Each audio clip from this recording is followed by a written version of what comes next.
I ask for the grace of that.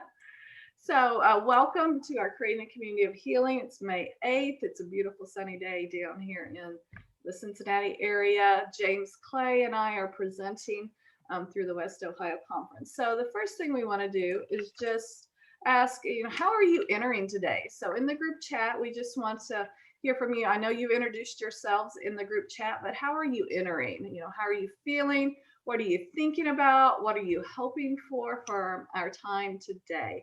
So just sharing community, kind of where you are in your time today. And you know what? If you're just not feeling it today, that's okay. Just sit in presence, and we know that where two or three gather, that the presence of God is here, and that means that the peace and the joy and the patience and kindness and all those fruit of the Spirit are with our group as well. So we hope that if you're entering a little on the low side, that you'll be a little on the high side when we're done. So just share with the group how you are entering and what you're thinking and feeling about. So I see some great things coming in to the chat feature. Interested. Thanks, Sandy. That's a great way to.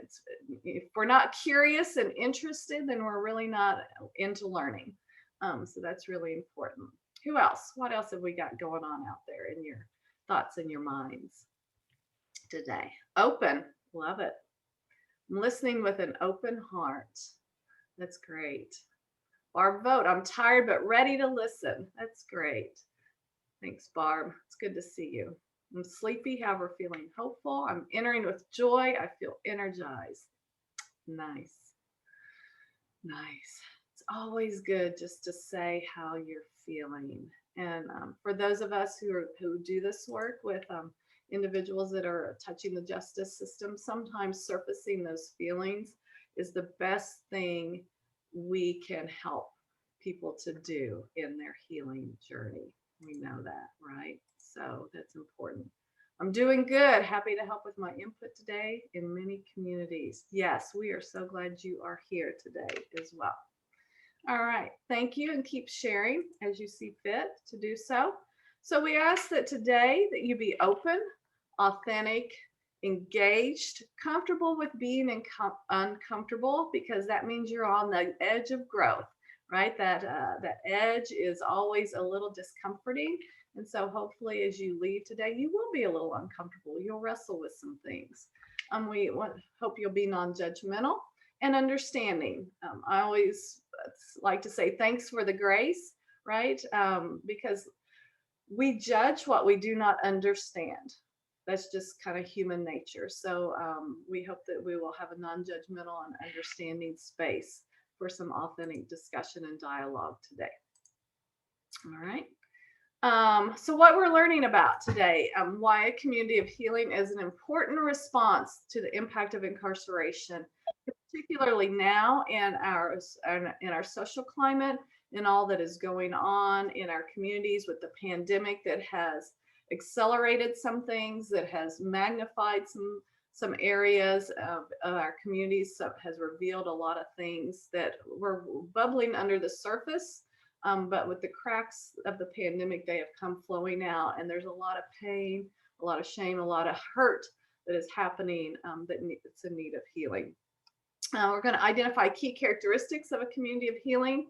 We're going to dip into restorative justice culture. We're not going to deep dive. We're going to just dip our toe into it because this is a restorative justice approach. We're going to clarify roles of faith leaders, congregants, and justice-involved individuals in a community of healing. It truly is about the community mobilizing and intentionally working together to create this healing space. We're going to take a deep dive into shame and empathy, because those are two things that drive disconnection. And so we can't heal on our own in any form or fashion. And so we have to be very cognizant and drive connection, be intentional in connection. And so shame and empathy we're going to talk about. And then we're going to leave with key takeaways and tools for creating that community of healing with incarcerated persons and families. And like I said earlier, we have folks on here who've been on this journey for a long time, who have communities of healing. So this is a good opportunity just to review, to maybe kind of I know I always need reminders about some things, particularly, when you're like rehabbing an injury or something, it's that consistency. It's, oh yeah, I'm feeling this here. I need to stretch. I need that reminder of I need a particular stretch. And when I start to do that. So we hope that if you're already kind of sitting in a community of healing, that this is an opportunity for you to kind of review and think about, are there some things that we need to go back to or that we need to incorporate that we kind of forgot about on our journey. And that happens all the time, as we know, because this is a dynamic work and we're always at a different place. So we're just going to start with why a community of healing is important today. And I'm going to provide a lot of statistical information to you because that is one way that we can view what is happening in our communities, in our congregations, and it helps to surface in a very neutral way that a pervasive impact of incarceration in our culture. So, so just to start out, half of this is a study from 2000. I think it was 2019, late 2019. But over half of Americans have a family member who has been jailed or incarcerated at some point. So half of our families are dealing with this, even if it is just an arrest, right? That alone can disrupt family structure. And it's not just that it happens in a minute and spend the night in jail and it's all, done overnight. It's not like what we often see on TV. It can be a really long impact on families. So that alone should galvanize us to really think about how we respond with incarceration as an experience, as very much a common experience that is occurring in the lives of our community members and our congregants. Many of you know this, the U.S. incarceration rate, it is a unique phenomenon of the United States. It is not something that happens in other countries at the rate that it has happened to us, and we'll talk a little bit about that. But whenever we think about incarceration in the United States, we must recognize that this is not happening in other countries at the level that it is for us. And it is upon us as individuals who are working with justice involved individuals to really dig behind this and understand the why of it. And it has to do with systems and structures and history and historical harms and all kinds of things that are very unique to American culture. We also, and part of that is looking at the race and ethnic disparities in prisons and jails. When I first started this work, to be very, very transparent and honest, I didn't really understand. This was a huge blind spot for me. And I have come to the realization that unless we recognize and acknowledge the historical harms of racism, and I truly believe that our over incarceration is an example of systemic racism, right? It is a visible example of systemic racism, that we do great harm when we fail to recognize this dynamic in our culture. So, I know that we have a lot of folks that go into our prisons and they're like, well, I don't see any difference between, the population is roughly about the same. And when we look at Ohio, we see that actually we have more white people incarcerated, but it is the disparity, right? 81% in Ohio of our population is white, 52% of our incarcerated population, but only 12% of our population in Ohio are Black, but yet they make up 43%. So I know I talk sometimes with prison ministry volunteers and they're like, I don't see color. I'm telling you, you have to see color because it does make a difference. By saying I don't see color, by having that mindset that race does not matter in incarceration, we are doing great harm as white people. And I may lose some of you in that, But I feel very adamant that in order for us to look and think about ministry and decarceration, that we have to address that, and we have to look at the historical harms that have been done and how we as a country have used the justice system to continue to oppress our Black brothers and sisters. And when we deny that, then we are denying a significant part of our brothers and sisters, our Black brothers and sisters experience. So women are another area that we need to pay close attention to. The incarceration of women has significantly increased over time for a variety of reasons. Part of it has to do with the laws that were around addiction. The incarceration of addictions it has bled out into our female population. The incarcerated female population has grown by 839%. And that should be very disturbing to us. Think about that. I was born in 1970, so I'm dating myself, but I just think about today and the women that are being, raised today, and the young girls that are being raised today, and just how different that dynamic is than when I was growing up. Well, the big thing I want us to look at this slide is 2/3 are mothers of school-age children. So we're talking about, and men as well, we're talking about impacting generations. If we don't get our heart and mind and hands around, this issue and really providing the alternative narrative of healing, then generations are gonna kick into this, and we've seen this for generations, and again in our Black communities, because they have been overly incarcerated.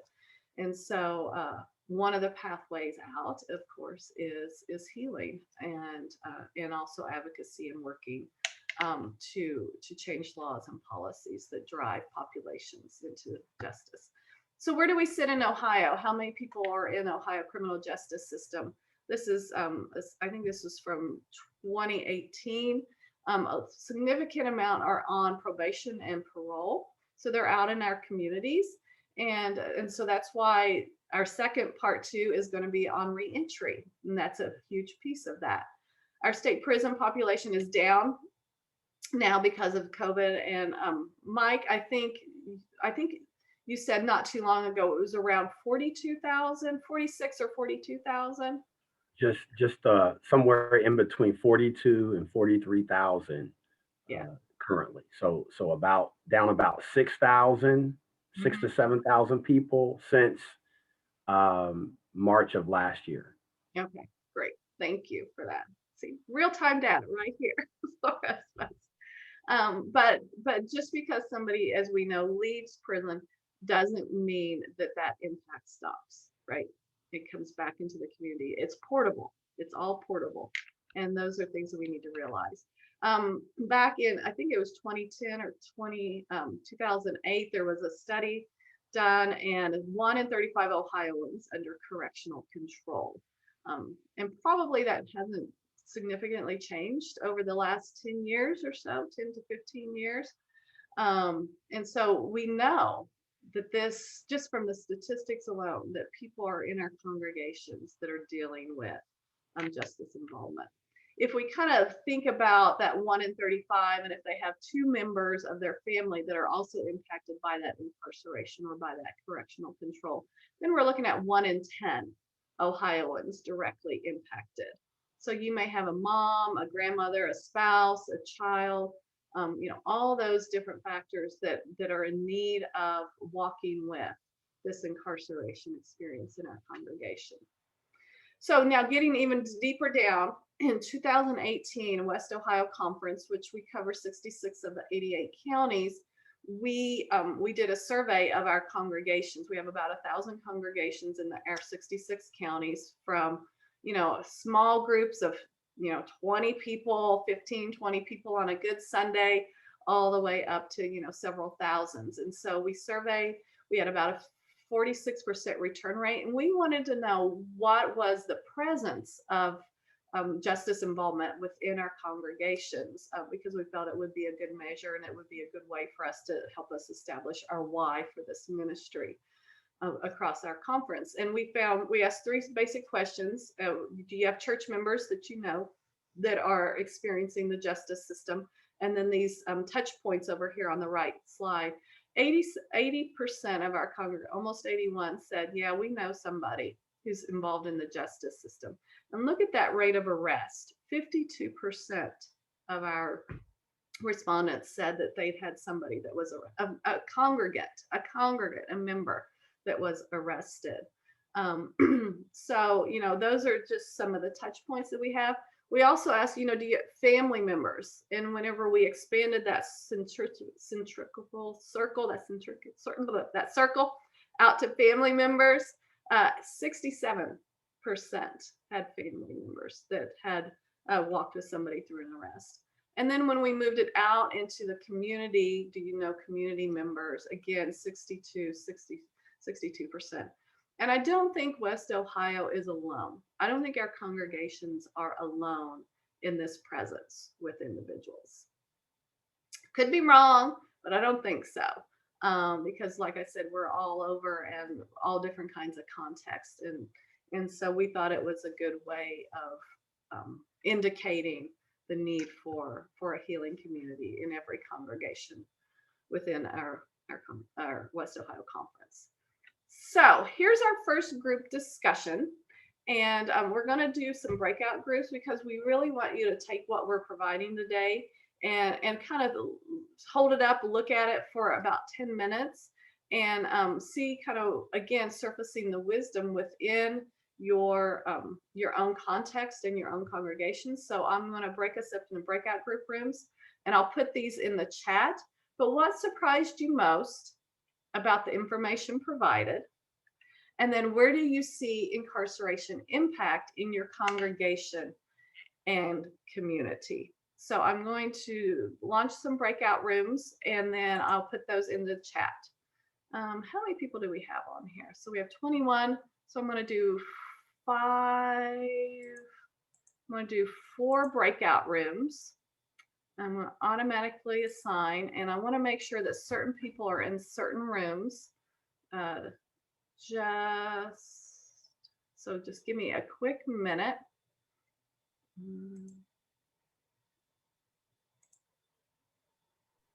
Okay. Just want to make sure I got what I need here.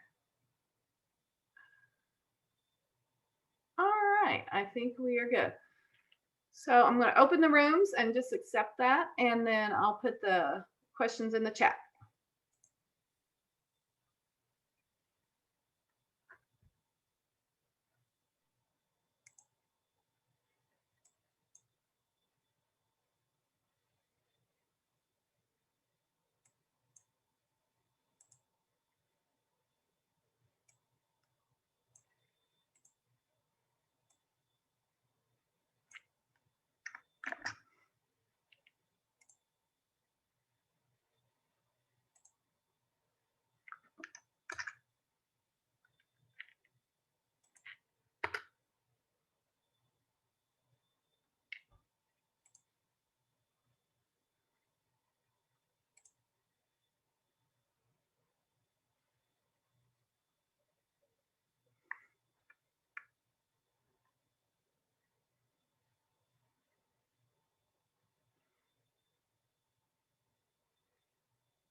All right, Demetrios, Mary, and Mary Long. Do you not want to do a breakout room?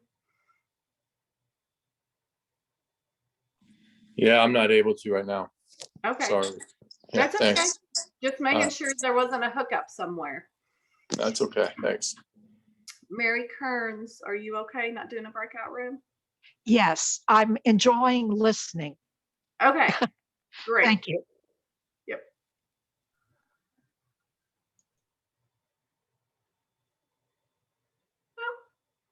Hello, Mr. Darrella Motley.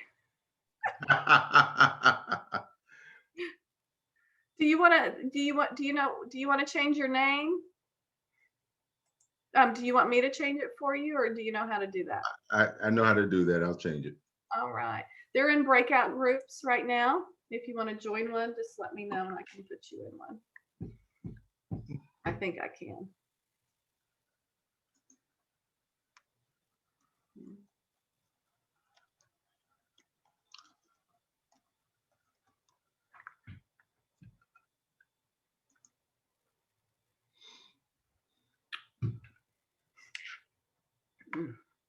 Yeah. I was having a difficult time signing in. For Yeah. some, Yeah, you know, I love Zoom. I love what it can do, but sometimes it just doesn't cooperate. well, I noticed the passcode that was on the email Dorella just sent me was different than the one I received. Yeah. Yeah. You know, I set these up so they were reoccurring, right? So I don't have to go in and set a new registration up every month. But then in the between February and March, they decided that you needed to have a big, more secure passcode. So I had to go back and create this new passcode, and sometimes I don't think it sends it the right way whenever you know, for those who'd registered already. Right. So, all right, I have to join a breakout room. Let me go back. Okay. Go ahead.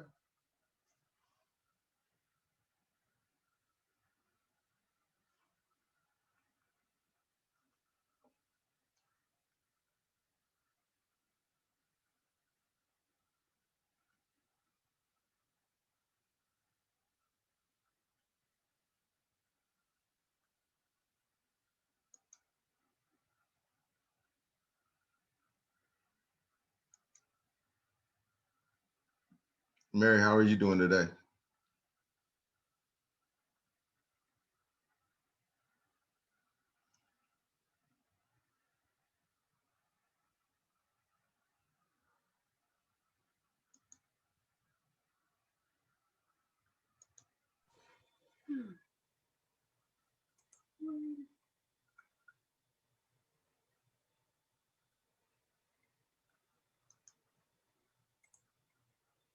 All right.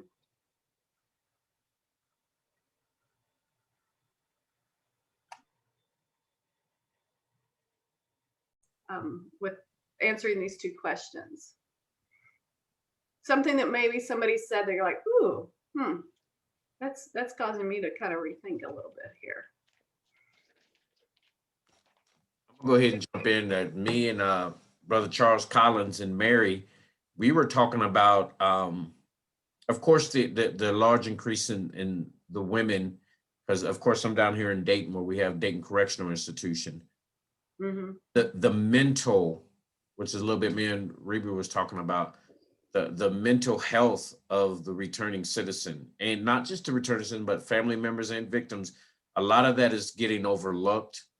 And by him being a retired psychiatrist and wanting to get involved, I'm like, yeah, we definitely need that expertise and experience in what we're doing. So it's a big deal, dealing with the mental health of everyone that's been touched by the criminal justice system.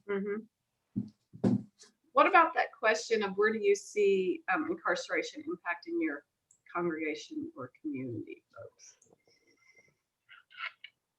Reba, our group talked a lot about how not only is this impacting the family, but the family impacts the community. And so the whole community is impacted. And the whole dynamics of the community are impacted, and the challenges of reentry also, trying to bridge a continuum of care, having families be ready and able to receive. Yep. Good. All right, we're going to move on then to the characteristics of a community of healing. This is where people can bring their whole selves into this, right? Into those because we know that shame and stigma make it silent within our congregations, and people just try and deal with it as best they can. And I can say, as we've done this work, as West Ohio has made it part of the narrative of ministry within our congregations, people have started to bubble up. Their voices they've started to exercise their voices and reach out for, community and companionship and help and all those kind of things. So James, you want to kind of walk us through some of this? Yes, ma'am. I love both of these scriptures, and me and Reba has done a lot of work in both of these. So in Matthew 25:35, it says, I was hungry and you gave me something to eat. I was thirsty and you gave me something to drink. I was a stranger and you invited me in. I needed clothes and you clothed me. And I was sick and you looked after me. And I was in prison and you came to visit me. And you notice, and we keep noticing that in that scripture, we read it over and over and over again, but who's the person talking? It's Jesus talking to the disciples. He's talking to his audience, and he was saying, I, and they was like, well, when was you in any of these situations? So, when I go out and speak, I said, when guys get to prison, they said, you know what, I found Jesus. I said, you did? They go to prison, there's a little things that everybody goes to Jesus and they call it, they find in Jesus. And I said, I didn't know that Jesus was lost. So it's kind of a joke, but Jesus was in prison. And then and somebody sent this to me. I want to share it. Y'all see Jesus with his blues on? He's got his prison uniform on, and he walks around Chillicothe Correctional Institution, Henry Lee, on the track, talking to us every morning at 5 or 6 o'clock in the morning. And those are the types of things that we need to understand. And so when every one of you walk inside that prison, or when every one of your, even if you're not there physically present, or you write a letter and you come in, you're representing Christ. And, I tell everyone, you are the messengers of God. You are the light of the world. You are the salt of the earth. And, God is glorified through his people. But sometimes I'm going to jump over to Luke 10, and we all know the story of the Good Samaritan. That one Samaritan who is pretty much in that culture and time was the outcast, who did the right thing. And sometimes, when we see someone in their lowest state or busted down, and I talked a little bit about this at Westwood, a lot of times we get in our positions, in our titles, and in our status, and we don't want to be seen with a person who's laying on the side of the road. We don't know the person's story that's laying on the side of the road. We just take them at face value. And, the priest walked past him, the Levi walked past him. And sometimes we're walking past that one person who God has decided to lay on our heart.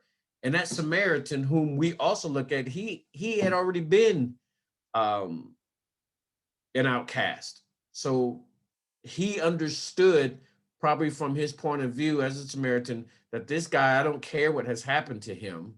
I understand his plight. I understand where he's at. And he took it upon himself not to carry the whole load, in which me and Reba always talk about. He saw the need, saw the situation right then and there, and he did what he was capable of doing. Every one of us has different gifts and talents that we can put towards restoring a brother and sister that is returning, to help a victim who, because we don't just want to look at the returning citizen. We want to look at this guy, this person who was beaten on the side of the road was the victim.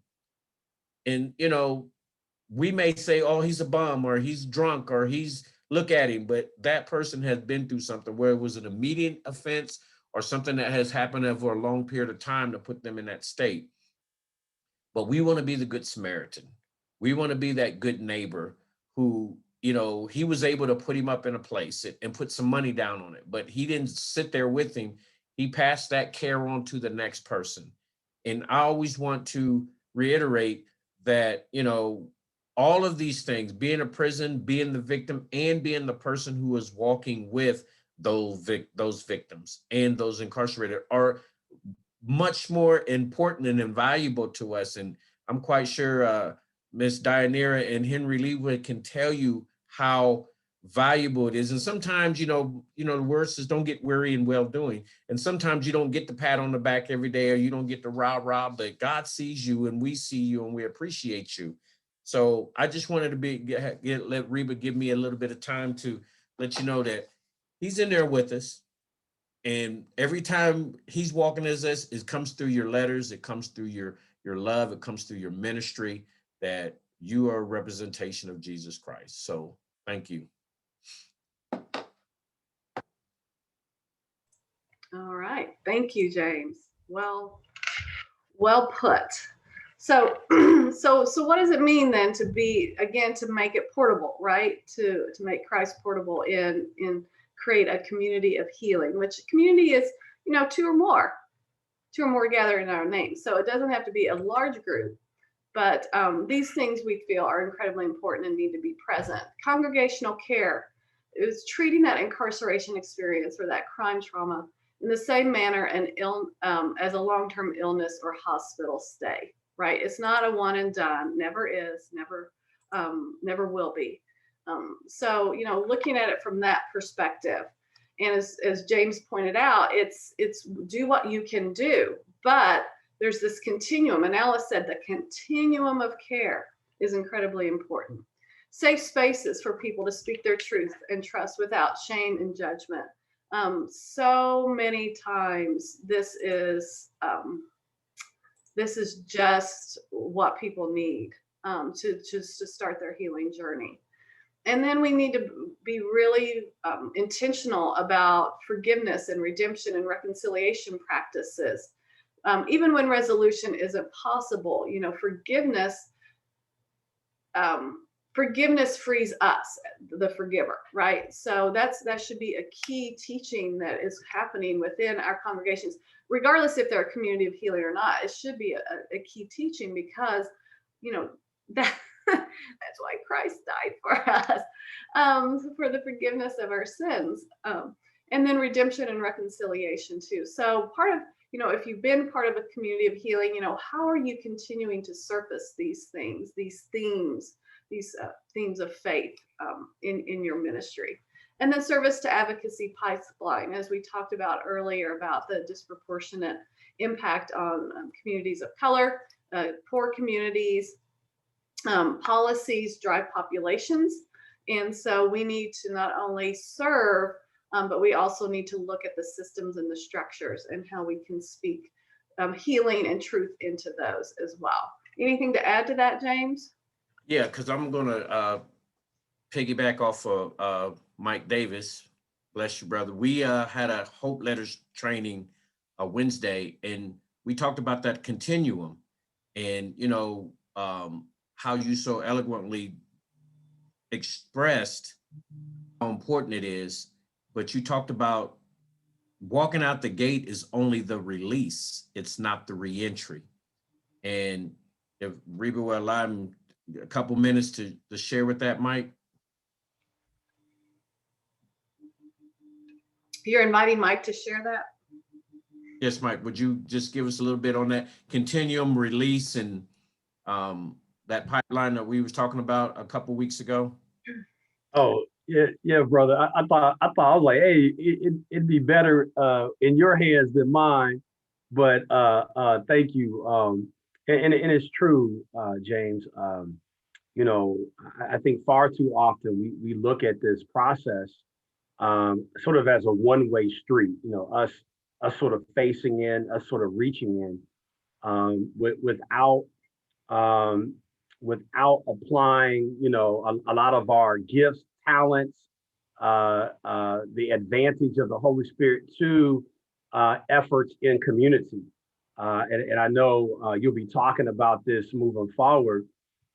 We have so much to address outside that we have to be cognizant of all those social determinants, community characteristics that undermine success and that serve as catalysts to incarceration in the first place. That just opening the gate and allowing somebody to walk out is sort of the technical release part of the process, but it's not the integration or the reintegration or the weaving back into the social fabric of society of those who are returning to our communities. And it's necessary, it's important. We must do it. So you're right, the mechanisms of the system operate in that they incapacitate you for a period of time and then they release you. but the ideology that suggests we need to support citizens or our returning neighbors, as Reba has characterized it, we must apply resources and support those as they come back home. If we're going to address, this issue, that this social phenomena that we're currently facing. Good. Thank you. And it really starts with, what is happening in your local congregation, right? That's the key. You can't create a community of healing inside an institution and not have one on the outside. I think is probably the most direct way to put that. So this is kind of what, when you look at these, think about your own congregation or your own group, and are these things present? Congregational care, safe spaces, forgiveness, redemption, those themes of redemption and reconciliation, and service to advocacy pipeline. So that might be a key to your next step. So some of the cultural characteristics are new paradigms. Mike and I have done a lot of work around, this emerging paradigm of reentry and prison ministry. So healing as helping, where, a lot of time we go right to service, right? We want to provide the food, the clothing, and all those things. But those are important. They are incredibly important to stabilize people. But the hard work of healing is more that social, emotional, relational piece to it. So, new paradigms of healing is helping, restorative justice, empathy is not sympathy. And we'll talk a little bit more about what empathy is versus sympathy. New language, resident as opposed to, offender or inmate, or druggie, or, something like that. As Mike said, returning neighbor, we call them returning neighbors. Some people returning citizens, but ex-offender, no, we don't talk about ex-offenders. We talk about them as our neighbor. And then survivor versus victim. So, and new ways of thinking. Well, going back to new language, I always say words build worlds.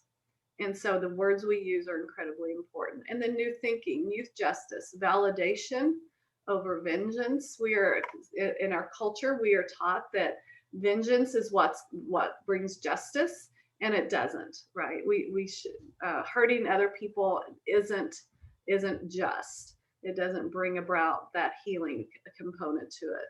And then people over programs. So when we think about healing communities, it doesn't require starting a program, starting a nonprofit, getting funding. It's really about mobilization of people, creating those new paradigms, those new perspectives, using new language, and those kind of things. And, we believe programs do not really change people. It's those relationships, how those relationships are formed. Yes. Can we take a couple minutes and allow Henry Lee and Dianira, so they're both returning citizens, the value of the relationship? Even and guys, we're talking about from more or less from the inside first, and both of them have relationships with some from the inside that has helped once before we got out. So is that okay? Yep, that's fine. Henry, Dianira, will you go first? Ladies first. Good afternoon, everyone. Relationships, very important. Before incarceration, I'll even go a step further. Before incarceration, my relationships on the outside were very rocky, were very shaky, but my relationship with my youth minister for the church that I went to, prior, my mother was Catholic. She made us go to Catholic church, so on and so forth. So I had a very dynamic relationship with her, and she stuck with me my entire, the entire time that I was incarcerated. I could hear her voice guiding me through things. And then, as I was making my way along, I met women of all different types of faiths and, beliefs and religions and stuff. And so it was really awesome to kind of see how we all had to live in a space and convive with together. And we all just kind of had to respect each other's beliefs and thoughts. And so that shaped a lot of the relationships that I have now on the outside. because now I just kind of look at everybody as the same, whether they practice, this religion or that religion, or they believe this or that, I just kind of look at everybody the same. So those relationships that I had built with different people of different religions really helped me to see the world in a different light, and they shaped the relationships now that I have with people, because now I just look at everyone and I'm like, oh, that person looks cool, let's talk to them. And we end up being total opposites, but we end up being friends because we relate to each other in some way somehow. So relationships are very, very important. Sometimes it was just an encouraging word. Sometimes you don't even really have to say much to a person, but just tell them, hey, have a good day, or do something nice. It's the little things, encouragement. I think me and James had seen something that I had posted. For a lot of returning citizens, the main thing that we want is acceptance, and so we look on building new relationships with people in the community, and those of faith we lean towards those of faith because it's just such a better feeling. I just don't know how to explain it. It's kind of awesome. Yeah, Okay. I was telling her, she's got to surround herself with quality people. And there's a lot of programs that are available, but is that relationship a part of it? And before Henry Lee goes, I see Miss Tony Holmes. She came in as well. And thank you for being here, Tony. Go ahead, Brother Henry. Hello, everybody. My relationships before I left, I went in, were very good with my family. I had a strong family bond. Once I got into prison, because of life circumstances, their need to be busy and things keeping them busy, I lost track of what my children were doing, and it was difficult. But I formed a good bond in prison with some real good people, which was a blessing for me. But when you step into prison, you're not prepared to go into prison, and they surely don't prepare you to come out of there. I went into prison with a certain view. I had a picture, I had a snapshot of everything that was going on in my life at that time. And that snapshot of my life at that time didn't change for me while I was in prison. So when I stepped back out, it was just like I was trying to step back into the stream at the same point that I came out of it. And I couldn't do that because it moved on. Everybody had moved on, and life had moved on for them. So it was difficult. It was very difficult for me to try to get back into the mode of things when my kids had gotten more mature. They didn't need me as much. They didn't need from me. Just life in general had changed. It had moved on, but I had stayed the same because I was in this snapshot of how many ever years before, and I stayed there. So it's difficult. That's difficult coming out of there in the healing process of coming out. You're almost like you're a PTSD. You have this mindset that you do wear a sign on your head. You do wear a sign on their back stating who you are, what you've done, where you've been, because you have gone through that for so long inside. They have reminded you of what you are, what number you are. That you are truly not a person. It is difficult coming back out into the middle. I got lucky. I came into a faith-based house that is a transitional house. We have our own Second Chance Church right now that services to people that are coming out of prison and that don't feel welcome at other churches, don't feel welcome. But for whatever reason, you don't feel welcome at another church, you come to that Second Chance and you are welcome. But I was blessed. And not everybody is blessed as I am coming out of there. I want everyone to know that. If I didn't have that grounding of the Lord, if I didn't have that grounding behind me in Christ, based people around me, like James said, it's about who you gather to you, that is going to either make you successful or un. So I was blessed. And that's the first 72 hours. I think James probably going to speak on that a little later. The first 72 hours is the most important time that you can spend coming out of there. But Thanks, man. Thank that's, you. that's what I. And you guys can see, you guys can see how passionate those two are, and you know, it's story after story after story. And I know we got to move on, but Tony, we're definitely going to hear from you here pretty soon. I'm gonna pass it back to Reba, and we'll get you in here in a minute, Tony. So we're going to just take our little dip into restorative justice approach to healing. Just so again, words build worlds. I like to define what we're talking about because everybody's got a different idea or perspective of what restorative justice is.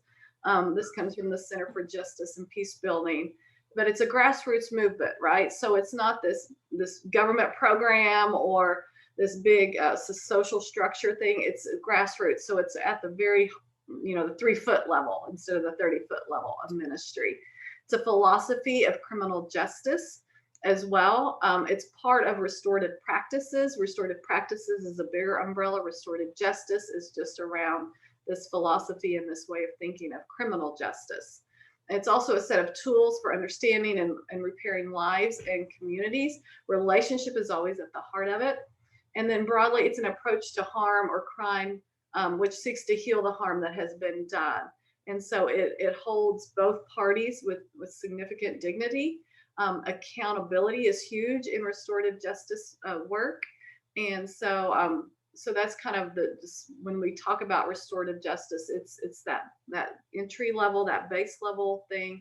It's how we look at justice, not from a punitive perspective, right? But from a rehabilitative perspective, from a redemptive perspective. So that all parties, so that the community and the individuals and the relationship, if at all possible, there is repair, there's restitution, there's accountability for that. So that's just kind of a basic definition. Here are some questions that I think should frame whenever we do restorative justice work. Who's been hurt? What are their needs? What obligations are these? What are the causes? Which again, causes can be long. So again, that safe space for people to tell their truths is really at the heart of this. Who has a stake in the situation? It's not always just the individual that has been harmed and the person that is harmed, but their family. We know that victimization and survivorship extends out from the parties, direct parties impacted, to their families, to the communities. I can't remember who said it earlier, but they did that. It's not just the family, but it's the whole community. And what is the appropriate process to involve? So these are just the things. Again, this is just a dip. Changing lens. That's a great resource if you want to dig deeper into that. So what communities of healing provide their people? I love this quote. The difference between hope and despair is a different way of telling stories from the same facts, right? Everybody has a story. Everybody sees the story differently. The facts may be the same. This happened, this crime was committed, these people were harmed, but how they were harmed, right? And why that person chose to commit that offense. That is where the story makes the difference between hope and despair, and between how a person sees themselves, and how a person can actually move forward into healing. So there are three areas for whenever we think about a community of healing. Caring, judgment-free presence during this whole experience is incredibly important. And then credibility to trustworthy questions. And James, if you want to kind of talk about these just a little bit. I mean, we often think, right, that we build trust through service, but it's really about sensing within you that fruit of the Spirit, right, of kindness, of empathy, of understanding. So James, if you want to just talk a little bit about that, these three credibility questions. Yes, ma'am. Can I trust you with who I am right now? Do you care about me as a person? And can you help me to do what is right for the reconciliation, and are you for me? And the Horizon program gave us 4 goals, you know, becoming a man of faith, being able to function in a family, being able to contribute to our community. But the one that really got was this: accept the reality of what brought you to prison, not what you did, but how did you get there? And once we had to sit down in circles with volunteers who came in from the outside, we had to unpack that. And, you know, sometimes when you're sitting with someone who doesn't wear blue, who comes from the outside, the first thing is the question is, can I trust you with who I am right now? And, you know, all 4 of my brothers and sisters in blue would tell you it's not easy for us to just open up and you think you're going to come in smiling and grinning and we're going to tell you all about us. And you know, the first thing, you know, people want to ask you is, what did you go to prison for? Or where you, that's a red flag. You know, just accepting and give us the opportunity to tell you why we are in prison. And so we need to know that you care about us. And, you know, a lot of people use prison as a platform with their prison ministries to be do-gooders. And what does that mean? A do-gooder is a person who's doing good to make themselves feel good at the expense of the person who's hurting. And that's not only happens to returning citizens, but it happens to victims and as well. So being a person in the healing community, the question is, you know, can you help me to do the right thing for reconciliation? I got to be able to trust you enough to tell you what my crime is. I got to be comfortable enough with you to say, how can you help me? And trust you enough to listen to your opinion towards me, that I can be able to make a move going into the right direction. And the real big question is, are you for me? Are you wanting, do you believe that I can be redeemed? Do you believe that God is a reconciler? Do you believe? And if you truly believe that, I'm going to feel that energy to help me believe that as well. This is a big deal. And so for all of you to decide that you want to be a part of All In Community and be a part of healing communities, is a big step. And those are the things that I would always want you to put back in your mind, that these 3 questions are what's going on in a returning citizen's head. Okay? Yep. Great. Thank you. Yes, ma'am. And then the third thing is critical wholeness needs for healing.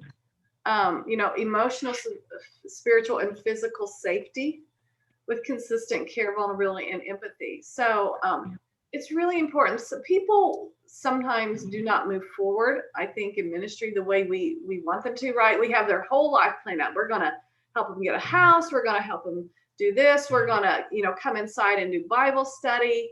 And we're going to, once they accept Christ or whatever their faith tradition is, you know, and then life is going to turn around. But there are other things that are happening that we need to be aware of. And so it's kind of a packaged deal, so to speak. Autonomy and accountability are incredibly important. Order and equality as well. We often talk with All In Community about not doing ministry to, but doing ministry with, doing ministry for. We want to create mutuality as much as possible, but we also recognize, particularly when we are doing prison ministry, that there is a power dynamic always at play. Always at play. And so we need to work toward recognizing that and then doing what we can to create as much mutuality as possible in order to things. And then relatedness and forgiveness. Again, James, we're not going to read all these, but any kind of thoughts on that? The forgiveness is the big thing. And, you know, we also learn in victims awareness, they have us write a letter to our victim. Whether that victim gets that letter or not, we don't know, but we're writing our thoughts and our feelings and our remorse for what we've done. But we as returning citizens, we can't hold our restoration and our redemption based on if another person will forgive us. We have to definitely learn how to forgive ourselves and be able to and start from that point forward to make the changes that's going to make our lives better.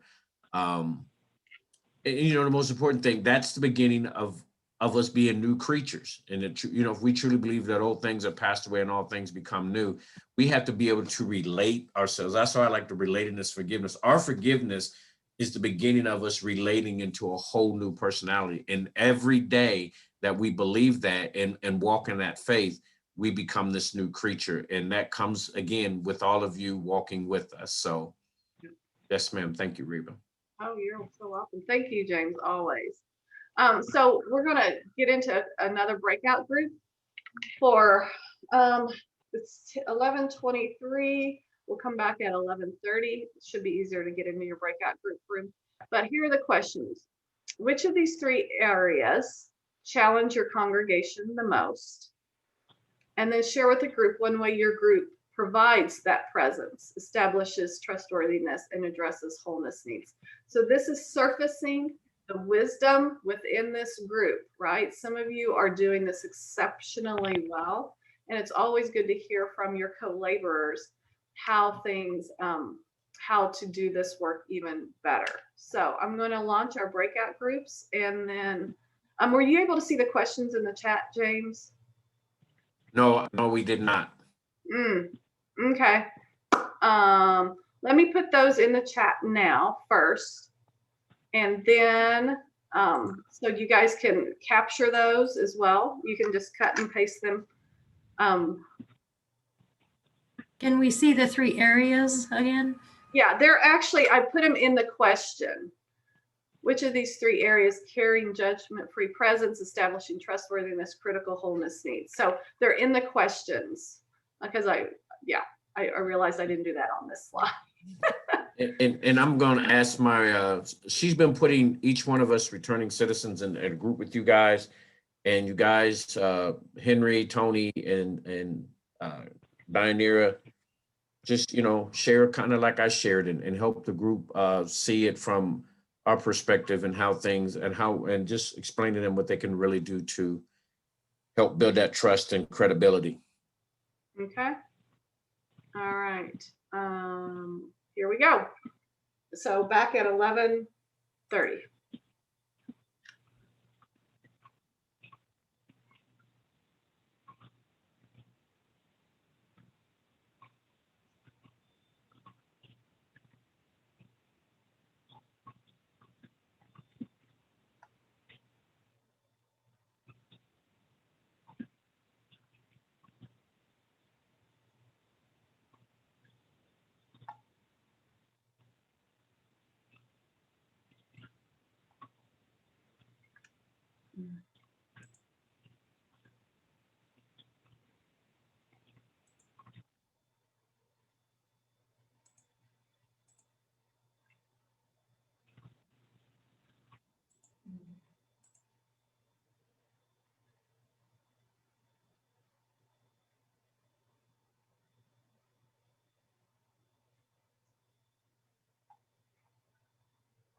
So Tony, you should have been assigned to room 4. If you didn't see something pop up for that, let me know. Oh, no, I don't want to close these breakout rooms. I didn't see nothing pop up. Okay, let me.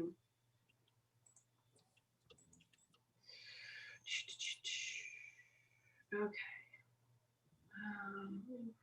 I've got to figure this out. Give me a minute.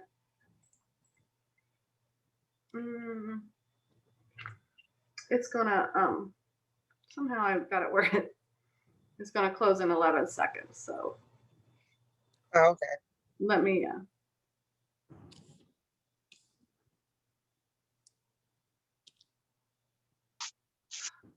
gonna reopen this.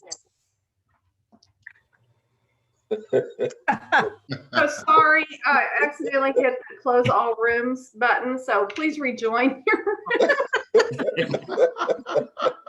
Sorry, having one of those days.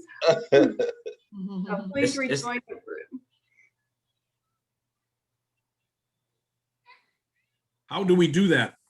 Well, We need you to put us back in the rooms again. Okay. Well, on the bottom, it says breakout rooms on the bottom of the screen. You should just rejoin your room. Yeah. It lets Oh, us know really? what room we've Oh, been. okay. Okay. Thank you, Dorella. So at the bottom of your screen, it has breakout rooms. If you click on that, it'll you can rejoin a room.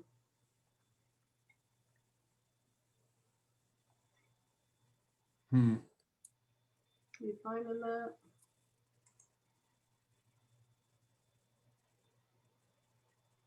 All right. Got as many people on there as possible. I've got a screen here that I can't enlarge. And I can't see the bottom of the screen to do anything with it. I wish I could. Let me see if I can. I'm going to move you to another room and it might pop up then, Doug. And okay, let me move you to room 3 and see if it lets you join that one.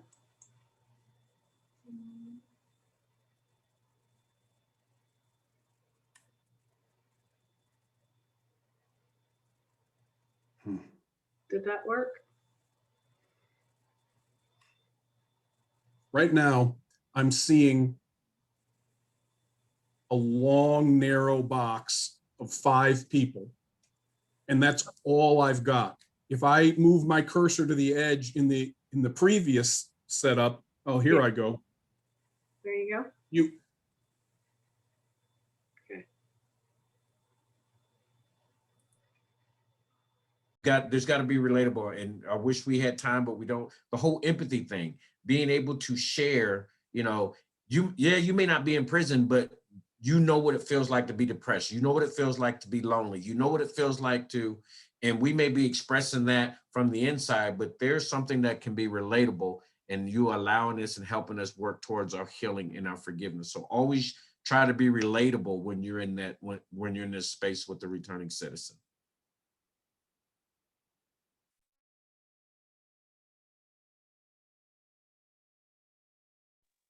You're muted, Reba. You're muted. Thanks. Sorry, I had to cough. So who's left behind when somebody gets incarcerated? It's the family. Family. Always the family. So here are just some basic things you can do to support families on their journey. And you all have these slides so you can kind of read through those. And I encourage you to look at that and say, where's an area that we could do a little bit more or really dig into. And then these are just quick slides about some of the ways that you can empower children. Sesame Street has a video. They did a whole session on that a couple of years ago about having an incarcerated parent. Project Iron Kids has a resource, Amachi mentoring. We actually did a webinar with a friend of mine who runs Amachi in Lexington, Kentucky. And she talked about mentoring children of incarcerated parents. So I think that's on our All In Community website. And you can look at that. Here are a couple things that West Ohio offers that other groups can be a part of as well. Freedom Schools, those are for kids who have impacted parents. And then Angel Tree, of course, is a national model for ministry. And then and I will send this to you, but a couple of years ago, ODRC came out with Strengthening Bonds and Creating Connections, specifically for families. And it kind of walks you through all these different things so that families, you can help walk alongside families through the incarceration experience so that kids can remain connected to their parents and spouses and all those kind of things. I have it digitally, I believe, so I will send this to you after our session. They printed up so many copies, but I think they all got distributed pretty quickly, but I can send you a digital copy of that. So the role of justice-involved persons of faith. This is really important. And James, this is all you and your friends who you brought today. And I think that this is probably where we will end our time together. So yeah, and most of you know that if I haven't, I've been to your church, you've heard me speak. And to broaden it out, we're doing a podcast and just talking about the families. I did a podcast yesterday on testimonies and praise. And I think so. I put it on the Western Ohio Conference Facebook page, the Welcome Home for Life Facebook page, and it's on my Facebook page where I talked to my sister about the family members, and we called it Hearts of the Incarcerated. Reba had us go up to Lakeside a couple of years ago with my mom, my sister, and my mother, my mom, Your daughter. and how it impacted them.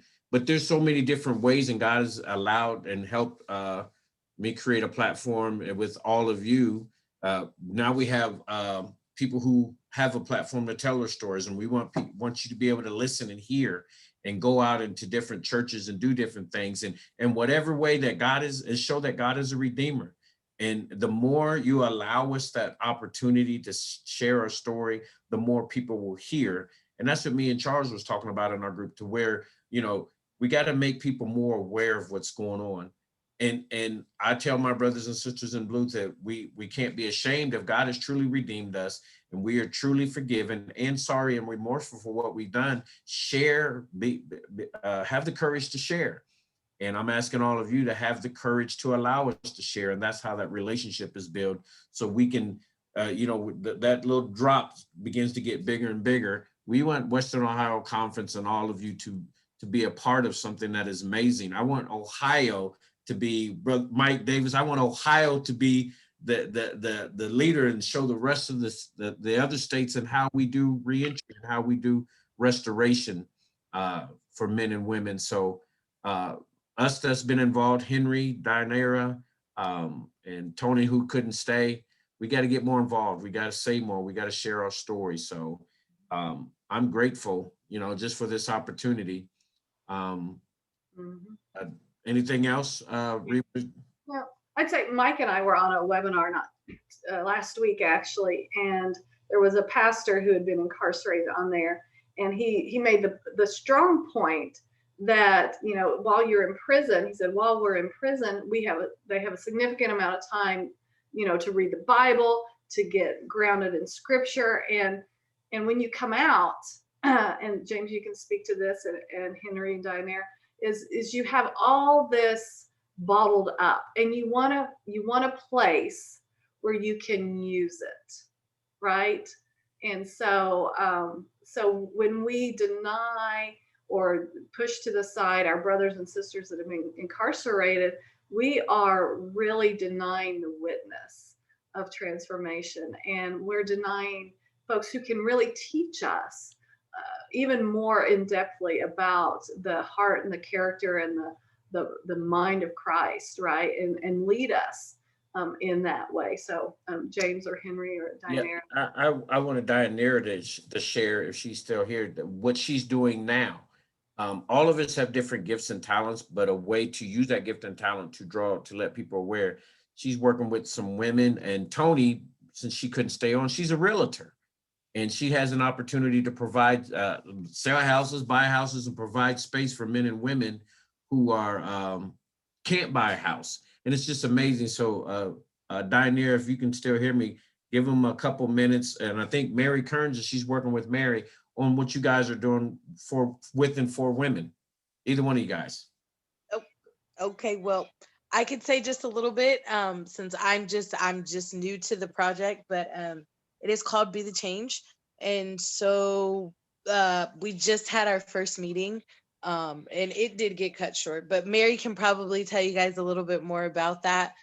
You got a couple minutes, Mary? Are you there? Sure. I take any opportunity I can to talk about reentry and how wonderful the change that can occur when women are given an opportunity. And through Horizon, we received through the Women's Fund a grant that is helping us walk alongside and empower, and I like that phrase, returned neighbors, to use their voice. We are working Heidi Arnold and a lot of the ladies from DCI, and also returning neighbors from ORW. And we are going to be the change. I hate to call it Civics 101, but a lot of people do not realize that we as returned neighbors have the right to vote. I mean, we have to register, We still have opinions, we still have voices. And so we are doing a basic 5-week, and our lieutenant governor will be participating with us. Some of the state representatives that we know will be helping us explain to women exactly how you get policies changed. How does a law become a law? And how can we change those which aren't in our favor? James pointed out at another webinar that we were on that there are 57 laws, collateral damage to returned neighbors. How do we address those? And specifically, how do we address policies that do not address women's needs upon their return, their recovery, their reentry back into the community? So I will cut it short there because I tend to be long-winded and get very excited when I talk about the possibilities. But we're really we're very excited about this opportunity to empower women and be the change that needs to happen and be the change. So thank you for giving me that opportunity. And just to kind of piggyback off of Mary, I'm just kind of I'm kind of the background girl. I'm just the girl that's going to tell her story so it can spark the change. I'm very excited to work with Mary on this project. She is a very awesome lady. I love her spirit. And the other ladies are awesome too in the Horizon Project that are doing this as well. So I'm very excited to be a part of it. I'm very excited to back this. There's a lot of help that is needed for women that are returning home that do not get it. Mental health is a very, very big one. And I'm advocating for that as well right now because they're not getting the adequate help on the inside to come home to deal with the everydays. So I'm also advocating with that and doing some work in that area as well. But I'm very excited about Be the Change, and hopefully, we do spark a change, which I see that we are. We're gonna, it's gonna be great. Great. So I thank Mary for bringing me in on that. Thank you. Thank you both for sharing. Mary, somebody wanted to, if you could put in the chat the name of your work, of the stuff you I will. And thank you for that opportunity. James, I owe you. Thank you. Great. And we can talk more about that next month as well when we talk about reentry. I answered Dorella's question in the chat, but just to read it out loud again, she said, we talk a lot about those who are guilty of their crimes. Is the approach to the redemption message the same for those that are wrongly incarcerated? And what I told her in the chat, it's unfortunate that people don't want to hear, and Henry will tell you this, people don't want to hear, even on the inside, even from other inmates, that you're innocent. Once that scarlet letter, that felon is on your chest, innocent or not innocent, we're all treated the same. So the pathway is the same, but the message is different. And it starts with, speaking out and saying who you are and walking alongside, because society doesn't want to hear that. And a lot of people don't want to hear that. And there's other inmates inside that you don't go around inside the prison and say, I didn't do it. It doesn't matter. You're convicted, you have a number, and you have to walk that walk now. So it's unfortunate and it's tough, but by standing up and saying, saying, hey, here I am, this is what I have to endure, and making a pathway for the next person is what we do. It is so that, yes, ma'am, the redemption is the same, because that person who may not have, Joseph was wrongly accused in the Bible. He was wrongly accused. Jesus was wrongly accused. And they both went, one got the death penalty and one did their time in prison. But because of the walk that they walked and the attitude that they portrayed in the midst of it all, Joseph could have been bitter and had the hammer to crush his brothers, but with the love of Christ, he said, what you have done, you meant for evil. But what God has done, he had meant it for good, that souls and lives might be saved. So to Dorella, whoever has been gone through that, You tell them to walk with me, come talk with me, and we can make a difference, because we can't determine sometimes our path, but we definitely can make some choices to determine the outcome. And I get passionate when we start talking about this, so I'm gonna give it back to Reba. Thank you, James. I appreciate that. Yeah. Yes, ma'am. Thank you. Thank you for asking the question too.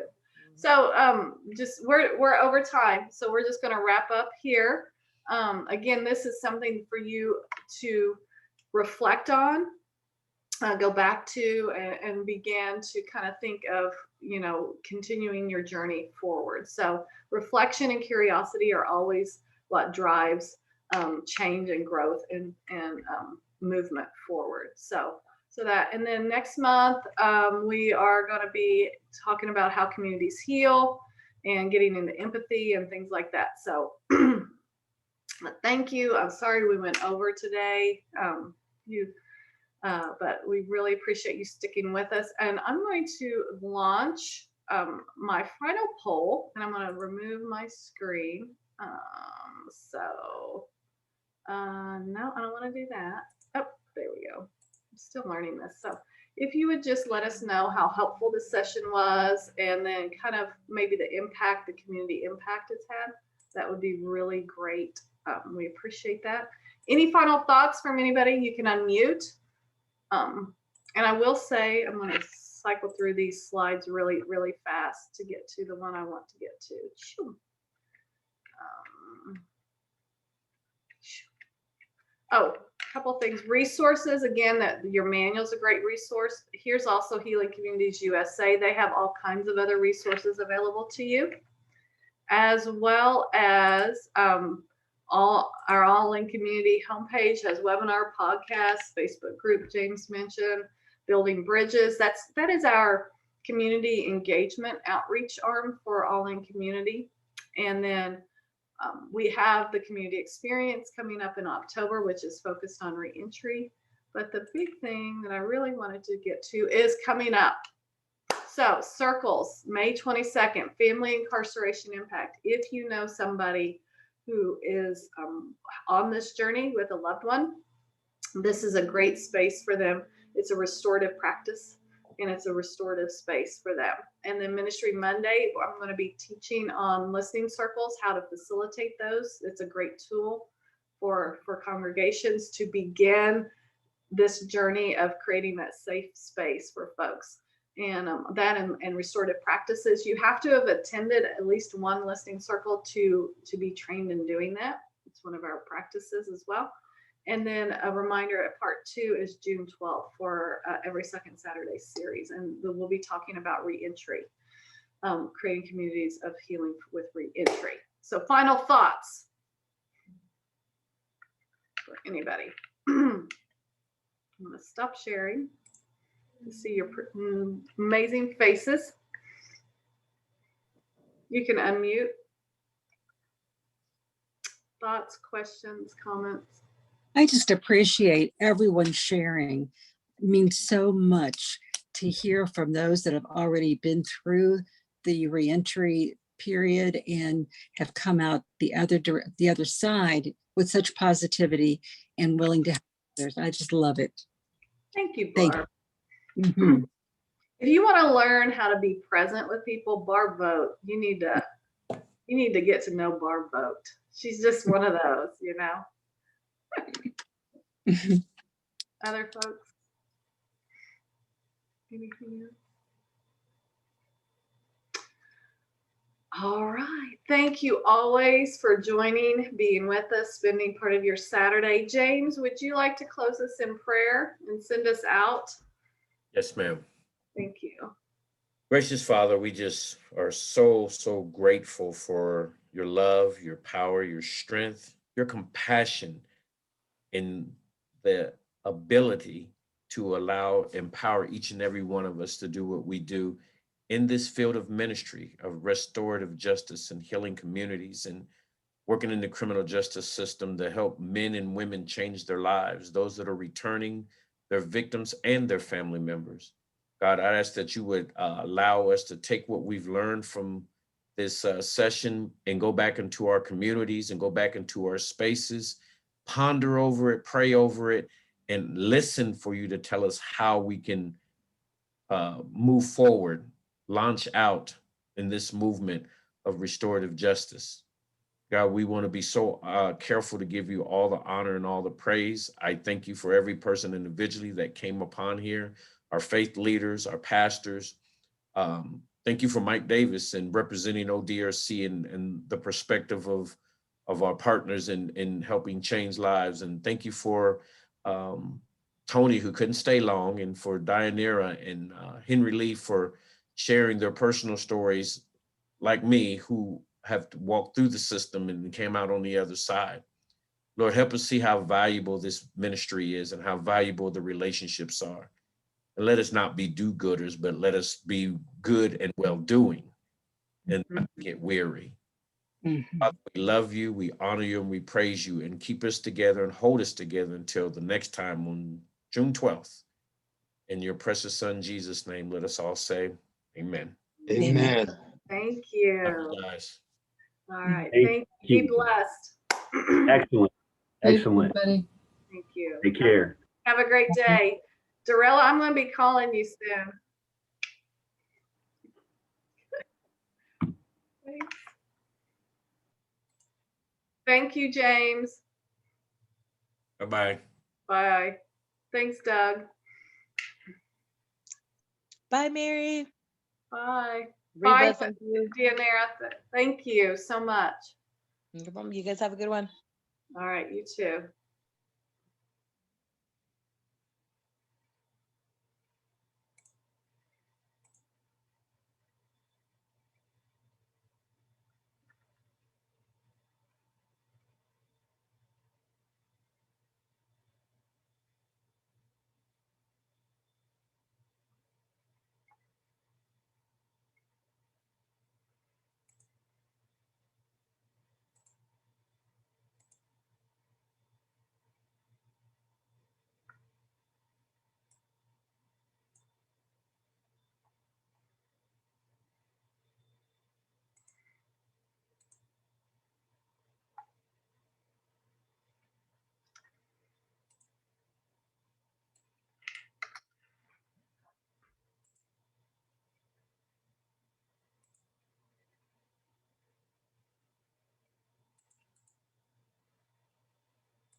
Mm.